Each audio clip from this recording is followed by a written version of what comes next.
인투TV 시청자 여러분 안녕하십니까. 인천투데이와 인하대학교 경인 시그랜트 센터가 함께하는 해양 캠페인이죠. 바다에 놀자. 오늘 네 번째 촬영 시작하겠습니다.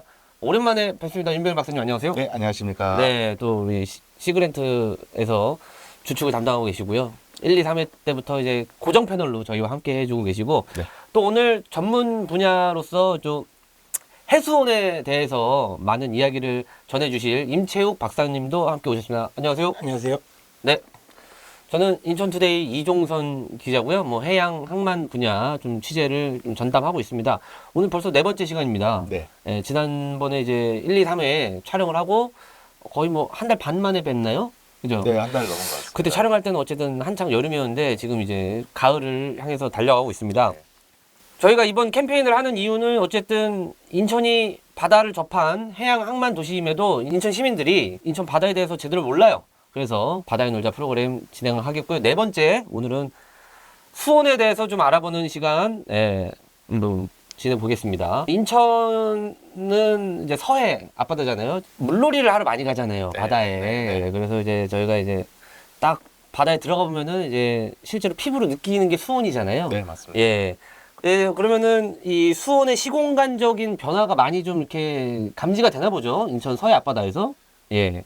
일단 저희가 인천의 바다의 온도에 대해서 좀 오늘 말씀을 드리고 싶은데, 그러니까 저희 기온이라고 하면은 저희가 이제 이런 공기 중, 네. 대기 중에 있는 온도를 예. 말씀하는 거잖아요.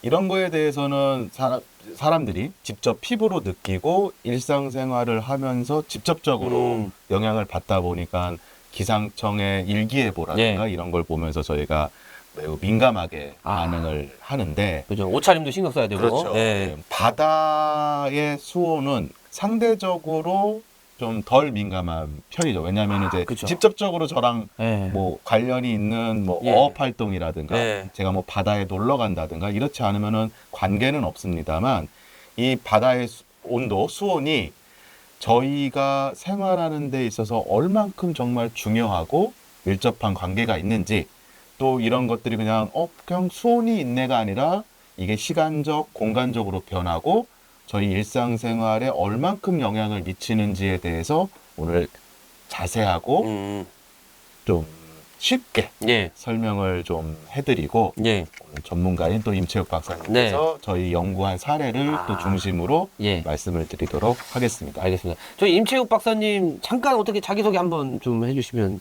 예. 네. 저는 이제 인하대에서 석사 박사를 예. 했고요.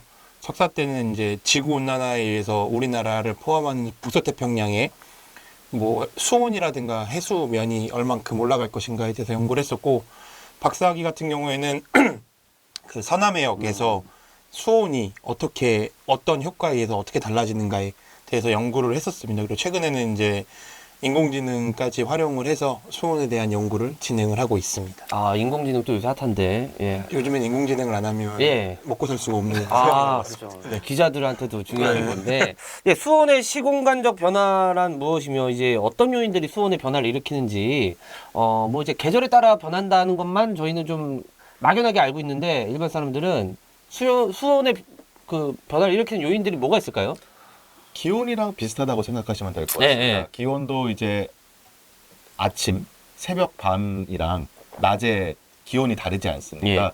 뭐 낮에는 기온이 올라갔다가 밤에는 또 기온이 내려갔다가, 그 다음에 또 계절적으로 여름에는 더 기온이 올라갔다가 겨울에는 또 낮아졌다가, 바다도 똑같습니다. 네. 대신 바다에는 육상 기온과 다르게 특히 이 서해 쪽에는 조석간만의 차이로 인해서 또 이런 바다의 수온이 변하는 것도 나타나고 있습니다. 그러니까 그런 거잖아요. 뭐 조석간만의 차가 심하다는 거는 좀 기온 대기로 치면은 그냥 바람이 많이 분다는 개념으로도 조금 이해가 되지 않을까요? 그렇게 보시면 될 것 같습니다. 네. 저희가 그 바람 같은 경우에 온도가 높은 곳에서 낮은 곳으로 분다든가 이런 식으로 움직이듯이, 바다 같은 경우도 해수가 갖고 있는 열을 가지고 있을 수 있는 열 용량, 비중이 다릅니다.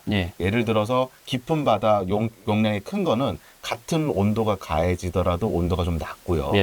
육상 쪽에 가까운 이쪽은, 강물 쪽은 오히려 열을 더 머금을, 그러니까 같은 열이 가해지다 더 뜨거워질 수가 있는 거죠. 예. 그러니까 이런 식으로 먼 바다와 육상 쪽의 온도 차이가 있고요. 수온 차이가 있고요. 이런 수온 차이가 조석 간만의 차이에 따라서 물이 들어가고 나감에 따라서 하루에도 2번 정도 바뀌기도 하게 단기적인 하루에 일어나는 수온의 변화고, 그 다음에 계절적으로도 당연히 이제 그럼 잘 아시겠지만 기온 변화에 따라서 바다도 변하게 되고요. 그 다음에 저희 또 해류처럼 뭐 장기적으로 뭐 쿠로시오 난류라든가 뭐 북한 해류라 뭐 이게 등등 여러 전 지구적으로 변하는 스케일이 있습니다. 그러니까 요약하면 시간적으로는 하루에도 몇 번씩 변하는 그런 시간이 있고, 한 달이나 계절적으로 변하는 게 있고요. 그다음에 해류처럼 몇 년에 걸친 장기적인 변화가 있고, 공간적으로는 먼 바다와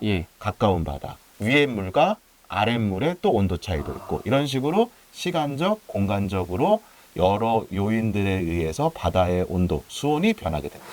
그 원리는 기온, 대기와 비슷하네요.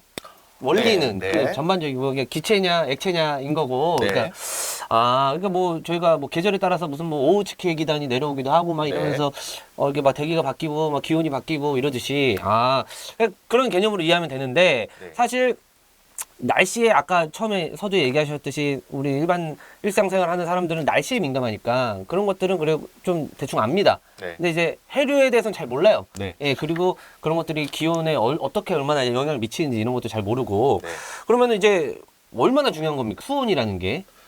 수온이 이제 저희 사람은 아까 기온 이게 뭐 뒤에 다시 한번 말씀드리겠지만 기온이랑 비슷하다는 말씀을 하셨으니까 이게 저희가 해양 대기 상호작용이라고 얘기를 하고 있습니다. 그러니까 바다만 독립적으로 움직이는 것도 아니고 대기만 독립적으로 움직이는 게 아니라 서로 다 영향을 미치면서 그런 변화들이 같이 변하고 있다는 겁니다. 그래서 기온이 올라가면 바다의 온도도 올라가고, 바다가 문제가 생기면 기온도 뭔가 문제가 생기고, 저희가 바다에서 또 우리나라처럼 또 해산물이라든가 어류를 많이, 우리나라 사람들이 참 많이 먹지 않습니까? 삼면이 바다고. 삼면이 바다고요.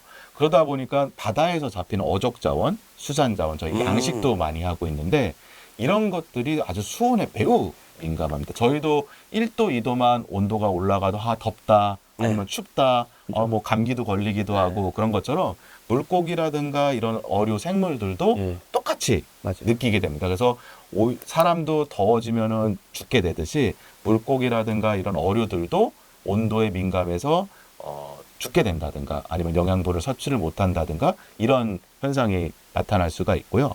또 그다음에 아까 해양 대기 상호작용에 의해서 바닷물이 뜨거워지면 증발이 많아지면서 뭐 안개라든가 그다음에 그 습도, 그 물들이 구름으로 만들어져서 비가 많이 내린다든가 아니면은 북서태평양이라든가 이런 큰 바다 해역에서 태풍이 자주 발생한다든가 강한 태풍이 발생한다든가 이런 것들이 저희한테 사람한테 또 직접적으로 영향을 미칠 수가 있습니다. 그죠. 기후위기로 인해서 뭐 빙하가 녹고 이러면서 수위가 높아지고 있잖아요. 바다 수위가. 그것도 다 그럼 수온이랑도 연결이 되는 거 아니에요? 그죠? 네, 맞습니다. 다 연결될 거고, 그 해수면 상승의 수온이 직접적으로 그러니까 물의 온도가 올라가게 되면 부피가 팽창을 하게 되니까 바닷물이 자체적으로 올라가는 효과도 있고요. 그 다음에 물이 뜨거워지거나 이상기후로 이제 더워지면 북극이나 남극에 있는 빙하가 녹게 됩니다. 또 해수면이 상승하게 되고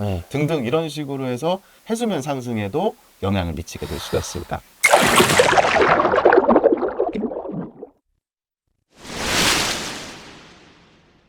최근 몇 년간에 그러면 그 수온 변화와 해수면 상승이 계속 악순환으로 되고 있는 게 맞나요? 저희가 자료를 좀 준비한 게 있는데 육체육 박사님께서 저희 서해 쪽에 전반적인 뭐 나중에 이제 수온 상승률이라든가 이런 것들을 말씀드릴 건데요.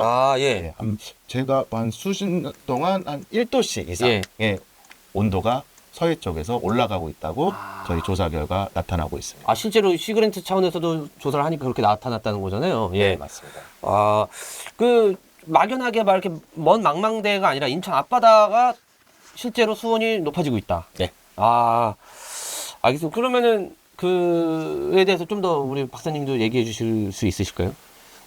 수온 같은 경우는 이제 몇십 년 전부터 되게 큰 이슈가 됐습니다. 네. 지구온난화로 인해서 수온이 상승하고 그로 인해서 해수면이 올라갈 것이다. 이런 얘기를 많이 했는데 최근에 이제 유엔 사무총장이 이제 온난화가 아니라 열대화에 이르렀다. 그러니까 하나 더 높아졌다는 소리죠. 이게 네. 온난화의 수준이 아니라 네. 펄펄 끓고 있다. 열대화란 말을 처음으로 썼고요. 보일링, 예. 네. 삶는다는 거잖아요. 그렇죠. 삶아지고 있다. 그렇죠. 예. 그래서 이 문제가 커지고 있고 아까 이제 말씀하셨던 것처럼 수온이 상승하면 생태계가 변하게 됩니다. 그러다 네. 보니까 되게 중요한 문제가 될 수밖에 없고 저희가 피부로 느끼는 건 기온이잖아요. 예. 기온이 높아지는 만큼 수온도 똑같이 높아진다고 이해하는 게 쉽습니다.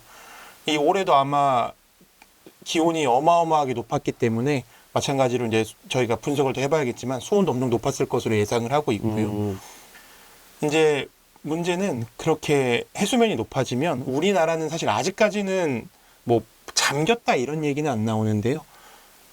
외국에서는 지금 해수면 상승 때문에 도시가 네. 잠기고 있는 이런 현상까지 발생하고 있는 상황입니다. 어쨌든 저것도 다 수온 변화로 인해서 해수면 상승으로 인해서 발생한다는 거잖아요. 맞습니다. 인천 앞바다에서는 좀 어떤 실질적인 변화가 느껴졌을까요? 인천 앞바다 같은 경우에는 최근에 아주 큰 이슈가 됐던 것 중에 하나가 우리나라가 해수면 상승으로부터는 상대적으로 좀 안전하다라는 얘기를 많이 들었었는데 최근에 우리나라의 유명하신 박사님께서 분석을 해본 결과 다른 어느 지역보다도 인천의 해수면 상승이 빠르다라고 예.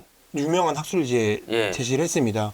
그래가지고 최근에 그것 때문에 이제 많은 연구가 또 이루어지고 있는데 저희도 분석을 해보니까 인천 쪽의 해수면이 예. 다른 지역보다 더 빠르게 상승하고 있는 것으로 나타났습니다. 실제로 그러면 뭐 이렇게 일반 시민들이나 관광객들이 막 멀미도 가서 느낄 수 있을 정도? 아직까지는 아닙니다. 그건 아니고. 아직까지는 예, 예. 아니고요. 근데 이게 상승률이 빨라지고 있다는 것 자체가 무서운 게 뭐냐면 가속화되고 있다는 거거든요. 네. 그러니까 천천히 꾸준히 높아지는 게 아니라 높아지는 상승률이 빨라지고 있다는 예. 거기 때문에 이게 30년, 40년 되면 될수록 아마 저희가 체감할 수 있는 상황이 될 수도 있을 것 같습니다.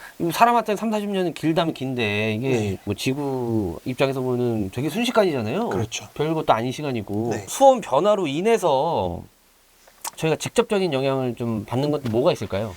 뭐 이제 가장 쉬운 거는 저희가 먹는 예. 물고기들의 변화일 거라고 생각을 합니다. 예. 우리나라가 명태, 예. 뭐 동태, 명태, 네. 황태 많이 이름을 부르는 네. 명태가 1920년대, 40년대 이때는 어마어마하게 잡혔다고 합니다. 코다리잖아요, 코다리. 맞습니다. 예. 코다리. 저희가 코다리도 먹고 예. 뭐 그 새끼 노가리라고 예. 하죠.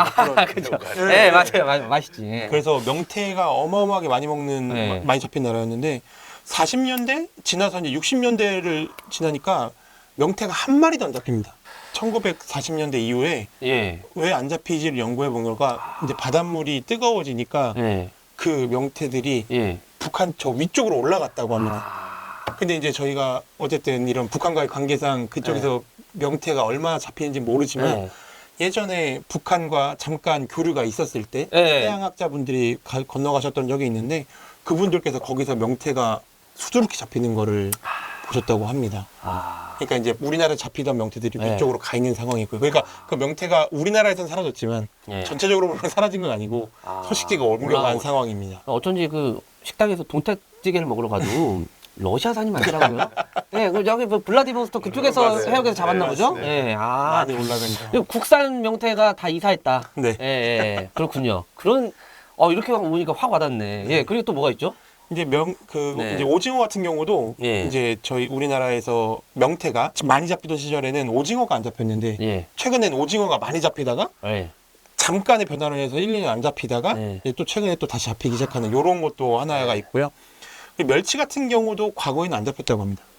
그래서 되게 고급이었다고 했는데 이제 최근에는 이제 우리나라에서도 멸치도 많이 잡히고요. 그리고 혹시 들어보셨는지 모르겠는데 우리나라 주변에 고래 종류 혹은 상어 종류가 연화해서 간간히 발견된다. 울산 가면은 먹을 좀 이렇게 잡힌 네, 거 네.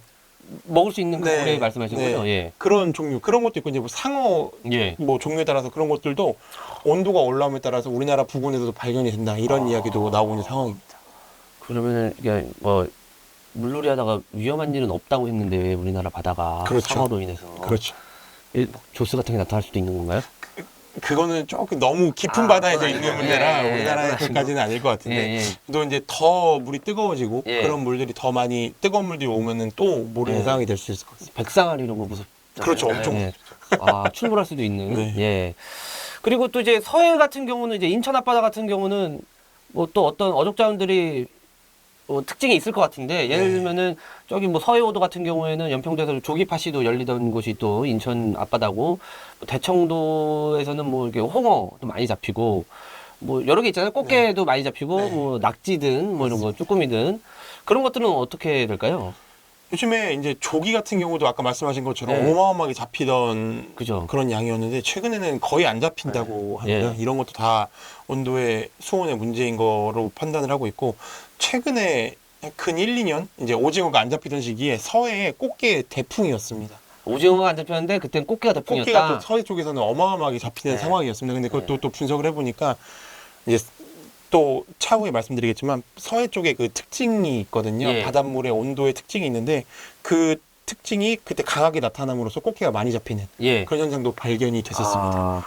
그래서 우리가 먹는 어족 자원들이 아마 많은 차이를 보이게 될 수도 있을 것 같습니다. 그 특징이라는 거를 뭐 지금 얘기해 주실 수가 있나요? 아니면 네, 뭐 간단하게 말씀드리면 예. 서해에는 서해 냉수대라는 게 존재합니다. 예. 서해 냉수대라는 게 존재하는데 음. 서해 냉수대가 범위가 커지거나 예. 세력이 넓어지면 예. 꽃게들이 그 원래는 이제 자기가 원래 느껴야 되는 온도가 있는데 그거에 의해서 더 빠르게 예. 느끼니까 벌써 온도가 이렇게 됐나? 하고서 빨리 오는 경우도 있고요. 이제 꽃게가 잡히고 이제 다시 물러나야 되는 시기에도 예. 아직도 우리 차갑네 하면서 안 가는 경우도 있고요. 뭐 이런 경우들 때문에 꽃게가 많이 잡힌 것으로 지금 연구가 되고 있습니다.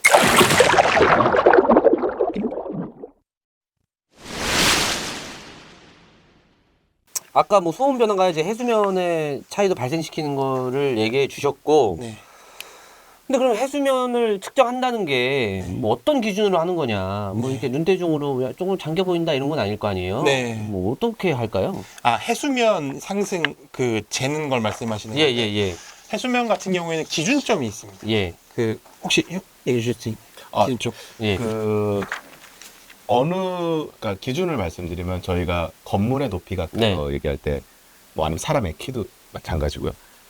1m다, 예. 2m다 네. 이렇게 얘기를 하지 않습니까? 그러니까 그거의 기준이 되는 0. 예. 0 예. 되는 점이 예. 필요합니다. 그거를 수준 원점이라고 하는데 이 수준 원점이 되는 0이 되는 위치가 인하대학교에 예. 위치하고 그 있습니다. 인하공전 사이에 있는 네, 맞습니다. 예, 그 거기에 건물. 맞습니다. 그 높이를 예. 0으로 잡고 모든 우리나라의 뭐 산이니 해수면이니 이런 기준은 그걸 기준으로 해가지고 예. 정하고 있어요. 그 옆에 있으면은 이제 나는 해발 0에 있는 거다. 그렇죠. 라는 거잖아요. 기준이 예. 0이 되는 겁니다. 예, 기준 0이 있는 네. 곳에 있다는 거. 되게 역사적인 곳에 있는 느낌이군요. 그렇죠. 그래서 그걸 기준으로 해가지고 지리적으로, 예. 이렇게 해서 위로 올라가는 거 뭐 산이라든가 그런 네. 높이 다 가고요. 그러면은 그걸 기준으로 했을 때 좀 많이 그동안 연구를 해본 결과 해수면 상승이 많이 나타난다. 예, 나타났다. 해수면 상승의 그 절대적인 수치는 예, 우리나라 해양조사원에서 예. 매년 이제 제시를 하고 있고요. 예, 서해, 남해, 동해 이런 식으로 나눠가지고 상승률을 제시하고 있는 상황이고 과거에는 이제 동해 쪽이 상승률이 빠르다 예, 이런 얘기가 많이 나왔었는데 최근에는 서해가 예. 거의 뭐 동해만큼 빠르다 그리고 더 빠르다 이런 얘기가 많이 나오고 있는 추세이기 때문에요. 수온이 작용한 거죠, 그것도. 효과가 없다고는 말씀 못하겠지만 예, 예. 100% 수온 때문이다라고는 말할 수는 없습니다. 예. 네. 저희가 그러면 수온으로 인해서 뭐 해수면 상승도 있고 그리고 이제 어족자원 변화도 있고 이런데 그러면은 실제로 또 저희가 느끼는 뭐 피해 사례나 이런 게 있을까요? 예상치 못한 그리고 급격하게 변하는 수온에 의해서 양식 네. 쪽에서 피해를 많이 입습니다. 예, 그 최근에는 이제 2022년 8월 달에 이제 수온이 확 높아지는 바람에 흑산도 쪽에서 조피볼락이라고 하는 것들이 대량 폐사하는 예, 것도 있었고요. 그리고 이제 진도 쪽에 예, 저희가 굴 양식을 되게 많이 하는데 작년에 이제 냉수대 같은 문제 때문에 뭐 굴 양식에 피해가 받은 예, 그런 경우도 있고요. 뭐 아까 말씀드린 것처럼 새로운 이제 그 어족 자원이 출현하는 경우에 그거에 의해서 또 피해가 발생하는 경우도 있습니다. 양식은 그 하나의 생물을 목적으로 양식을 하지 네. 않습니다. 근데 그 생물의 온도를 계산해서 이제 그걸 양식을 했는데 물이 점점 뜨거워지거나 네. 급격한 변화가 있다면 양식을 못 하게 되는 그런 상황이 될 수도 있습니다. 그럼 마지막으로 그 아까 얘기해 주신 내용 중에 뭐 연안 바다와 먼 바다의 그 수온 차이도 이제 많이 달라진다고 얘기하셨는데 그러면은 서해를 기준으로 수온 차이가 어떻게 나타나는지 한번 설명해 주시면 될 것 같아요. 먼 바다와 가까운 바다의 큰 차이는 용량의 차이라고 보시면 됩니다. 예, 먼 바다는 넓고 예, 깊고 예, 가까운 연안 쪽이나 이런 데는 좀 좁고 예. 얇고 그러니까 물의 용량의 차이가 좀 다릅니다. 그러다 보니 같은 열이 가해졌을 때 먼 바다는 용량이 크기 때문에 온도가 올라갈 수 있는 가능성이 좀 적어지고 네. 가까운 바다는 용량이 적기 때문에 온도가 올라갈 수 있는 가능성이 있죠. 그러면은 가까운 바다는 같은 대기의 온도라고 해도 더 뜨거워지는 거고 예, 먼 바다는 좀 덜 뜨거워지고 그럼 수온 차이가 예. 발생을 예. 하게 되는 거죠. 많이 바뀌고 얘는 좀 이렇게 많이 덜 덜 바뀌고, 바뀌고 그렇게 되는 게 있죠. 차분하게 그렇죠. 그나마 예. 그건 이제 평면적으로 봤을 예. 때 그런 변화고요. 예. 수직적으로는 예. 표면적 같은 경우에는 대기라든가 이런 태양에 의해서 가열이 되다 보니까 표층 같은 경우는 열이 올라갈 수 있는 수온이 올라갈 수 있는 가능성이 높고요. 근데 그 올라간 수온이 저층까지 다 전달이 되거나 뭐 섞이지 않기 때문에 예. 저층에는 상대적으로 낮은 온도의 물이 예. 존재할 가능성이 높습니다. 아. 그런 건 또 이제 공간적인 차이가 돼요. 예. 알겠습니다. 아, 오늘 바다에 놀자 해양 캠페인 4회차 진행해 봤는데요. 수온의 시공간적인 변화에 대해서 이야기 나눠봤습니다. 일단 뭐 제가 제일 이렇게 와닿은 건 먹을거리입니다. 예. 맞습니다. 예. 어쨌든 바다를 접하는 인천에서 이제 해양의 중요성, 또 기후 변화로 인한 이렇게 수온 변화가 또 우리 삶에 어떤 영향을 미치는지 다음 시간에도 더 자세히 알아보도록 하겠고요. 오늘 바다에 놀자 4회차 여기서 마무리하겠습니다. 시청자 여러분 감사합니다. 네.